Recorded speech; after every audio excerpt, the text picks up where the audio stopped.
So, Melancholy folks, did you approach it any differently this time? This is our second installment. I think I went ahead and did the same thing I did before, which is, I poked around somewhat haphazardly in my record collection and yanked out a few things that sort of had some dour and dismal vibes. The last time I was trying to avoid folk music, and this time I just got seduced to my folk section and found Melancholy there, or at least for two of the three. Well, I'm proud to say that I've got a soul record. Yeah, well, I've got a soul record. So yeah, myself, I ranged pretty far afield this time, but yeah, I got some metal, some jazz, and yeah, and I guess something that might qualify as folk. So okay, so chose this one. This is a record named Natten by the Danish kind of jazz duo Bremer McCoy. This is from a few years ago.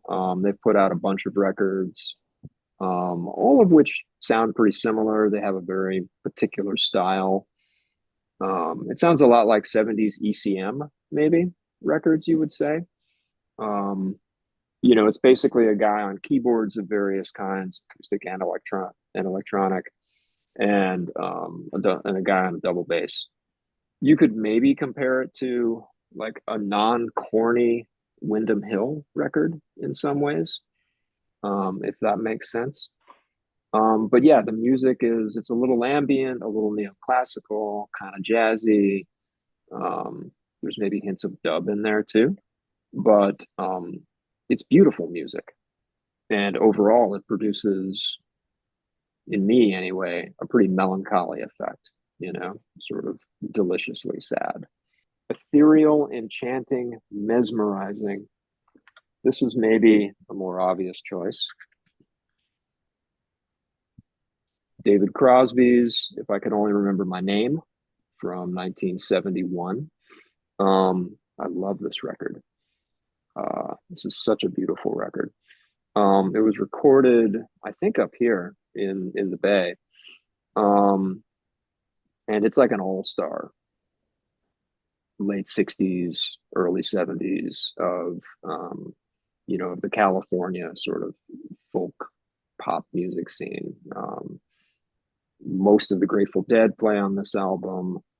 Neil Young, most of Jefferson Airplane, but it's this dreamy, uh, drifty, kind of just incredibly beautiful record, more or less from start to finish. Um, just as an example, there's a song on here uh, called "Song with No Words," and it's exactly that. It's David Crosby just sort of crooning sweet nothings, and it's a beautiful, beautiful piece. But there's a real element of melancholy too. I mean, sort of the backstory to this record is David Crosby had fairly recently, maybe 2 years earlier, like lost his girlfriend. She died in a car accident, and he was still, heartbroken over that. And I guess he was in a pretty bad place in a lot of ways. And that comes out, through this record. I think I saw a review that called it most a peaceful, broken vibe, and that sounds right. But there's definitely a real sadness that comes seeping through as well. So, great record.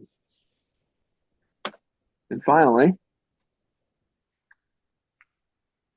Black Sabbath Volume 4. Um, Maybe this is a weird choice, but I've always felt there's something deeply melancholy about this album. Um, you hear it like right from the opening riff on Wheels of Confusion. It's this wailing sort of keening. It sounds sad, Tony Iommi's guitar on the very first song. Um, and there's of course, there's Changes, Sabbath's first real ballad, which is actually a beautiful song um, about heartbreak. The Tony Iommi playing piano. He apparently taught himself to play piano during these sessions. And then Ozzy sang. And there's a pretty acoustic number towards the end, which I think was inspired by dosing and going swimming in the Pacific off Laguna Beach. And that sort of brings me to the backstory of this record, which is that it was recorded in a mansion in Bel Air. They had like, I don't know, piles of cocaine on marble tables that they, were constantly snorting. It sounds like a fairly crazy recording experience, and it's sort of remarkable how well this album turned out.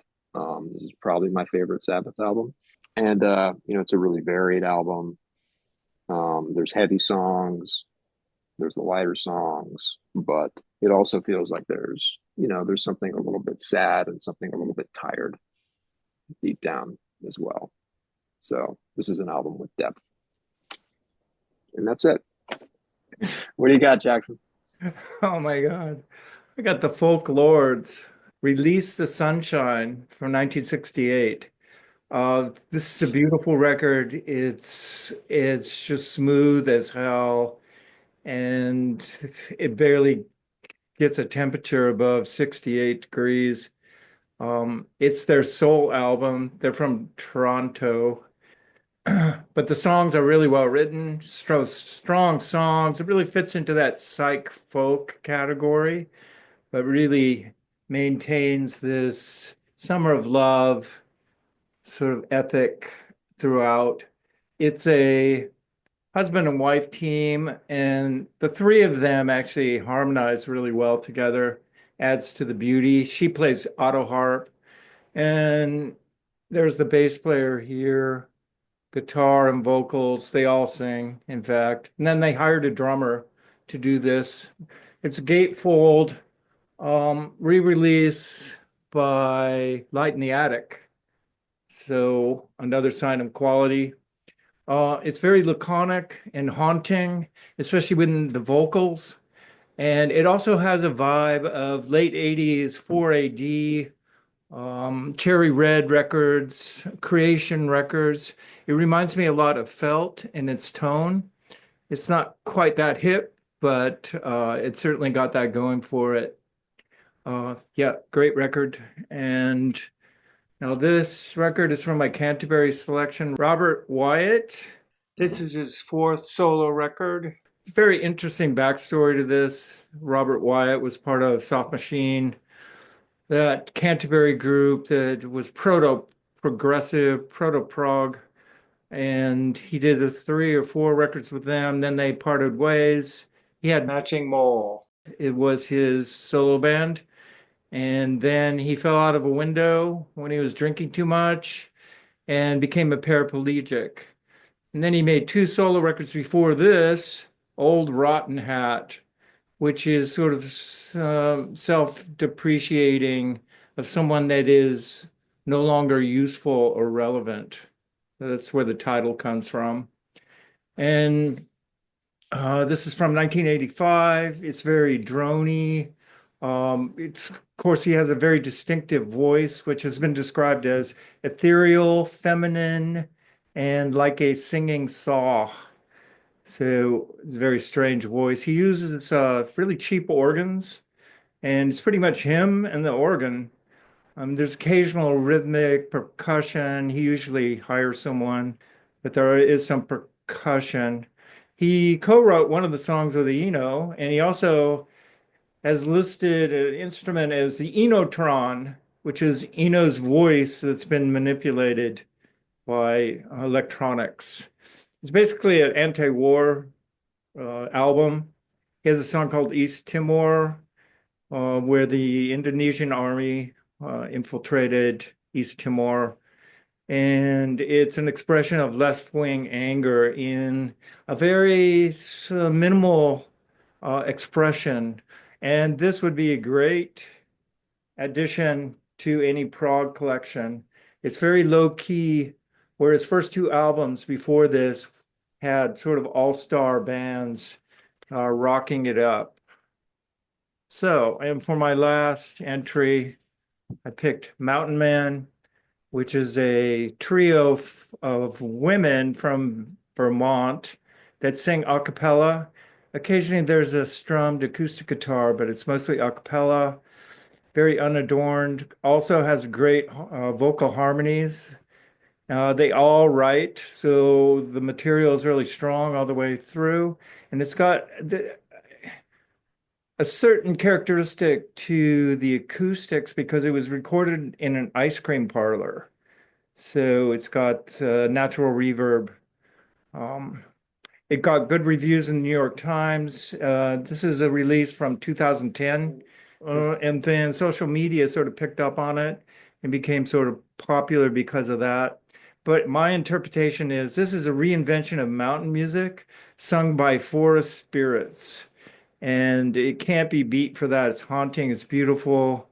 It's on Partisan Records as a reissue. There's actually, I bought this in 2010, but there's another reissue. It's a double album, which has all the missing tracks. According to them, each song represents a moment in time. That's sort of how they wrote it.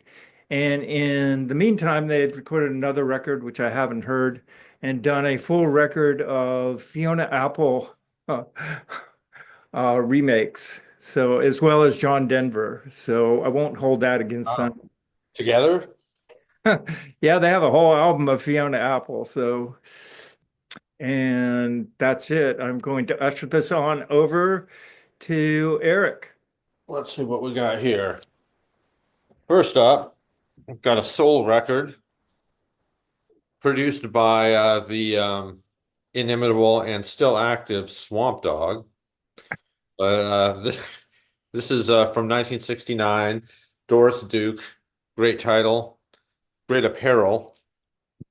But I'll get to that in a minute. I'm a Loser, which really says it all. I mean, and if that doesn't say it all, then here's some other titles that say it again. He's Gone, Ghost of Myself, I Don't Care Anymore, We're More Than Strangers, Divorce Decree, How Was I to Know You Cared? And so on. It's got big punchy horns, great lush southern soul sound. And she's a good vocalist. Otherwise, she just did backup, but backup for the greats, like people like Aretha Franklin and Nina Simone and heavy hitters like that. But here she ventures out on her own and finds out that, yeah, the world is a lonesome, hostile place. And so these songs are here to tell about it. I'm a Loser, item number one. Then item two, got Tim Buckley's Lorca, which sort of speeds up as it goes along and gets a little bit out of its sort of mopey rut, but it starts out in this incredibly strange place that is not just melancholy but positively purgatorial. And what I like about this record is this kind of sort of almost disembodied effect that his voice, which is very expressive in any event, has here, because there's no rhythm section for any of the songs. So he's just kind of warbling all by himself in space with just these snatches of sound kind of coming in and leaving. It's his fifth record, I believe, apparently written with the objective of alienating some fans, if possible. And I'm sure that it would achieve that effect because, yeah, this the cover imagery is pretty much captures the sound. It's very sparse and it looks, basically like a negative image. And the music itself is kind of like the negative version of the sort of folk pop stuff he had been doing before. Here he just kind of takes it part into pieces and it just kind of floats in the void. So a great, I think I said, disembodied kind of sound. And then finally, an EP, because that's the only format that this is available. These songs are available in. It's Roland S. Howard, the guitarist for the Birthday Party, and Nikki Sudden, who was in Swell Maps. So these are two real big guns of the indie rock scene before anybody would have called it that. And they are bringing some of the best bummer vibes that I've ever heard on these two songs. There's or three songs actually. The first side is Wedding Hotel, which is really and it's not a joyous occasion at all. There's this great plodding bass line that's one of the best I've heard, that just kind of keeps descending. You just can't imagine what, well, I guess nuptials with heroin addicts like these guys probably could be a bit of a bring down. But anyway, the Wedding Hotel is one song in one side, and then there's Girl Without a Name and Hello Wolf on the other side, and the gents trade off vocal duties. And again, it's very sparse, slow, and mournful music from some people who are known, I guess, for making a whole lot more noise. This stuff actually it's got the discordant and dissonant elements in it, but they are not aggressive the way they were saying the Birthday Party. They're just kind of there creaking and wobbling in the background in a much more subdued and despairing environment. Generally embrace that kind of careening, cacophonous sound and lifestyle. With the Birthday Party. I like Tracy Pugh kind of humping the air. Are you Right. talking about that pedophile cowboy? Pirate shirt, like big floofy. They put out some really sleazy shit. Yeah, that's an evergreen.